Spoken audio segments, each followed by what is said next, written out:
आप आज रामलला पे बोलने आए थे। रामलला का अनुभव आपका 22 तारीख के पहले क्या था अयोध्या में और अब क्या है? देखिए, अयोध्या में केवल एक मंदिर नहीं बना है, एक केवल मंदिर नहीं बना है, वहाँ पर पूरी अयोध्या का ही एक जीर्णोद्धार हुआ है। पूरी अयोध्या जैसे अपने गर्भ से उसका पुनर्जन्म हुआ है, इतना पर बदलाव है। मैं पिछले 20 सालों में अनेक बार अयोध्या गया हूँ, लेकिन 22 तारीख का जो प्रसंग है, ये एक अद्भुत दिन है भारत के लिए।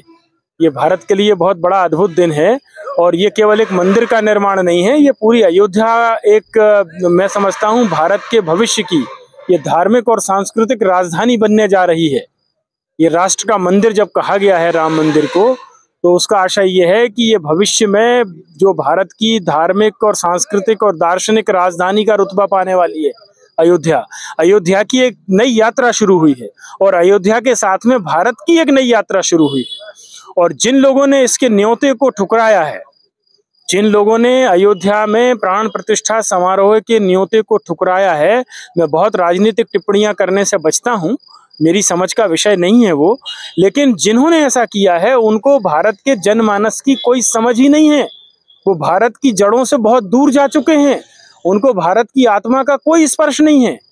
ये अवसर था अयोध्या का कि वो सब यहाँ इकट्ठे होते और अगर 75 वर्षों की स्वाधीनता के बाद भी अयोध्या की उपेक्षा में कोई गलतियां हुई हैं, कोई उपेक्षा हुई है जानबूझकर या अनजाने में, उसकी क्षमा याचना का अवसर था ये, कि वो सारी राजनीतिक शक्तियां सारे आपस के बैरभाव भुलाकर और अयोध्या में एकजुट होती।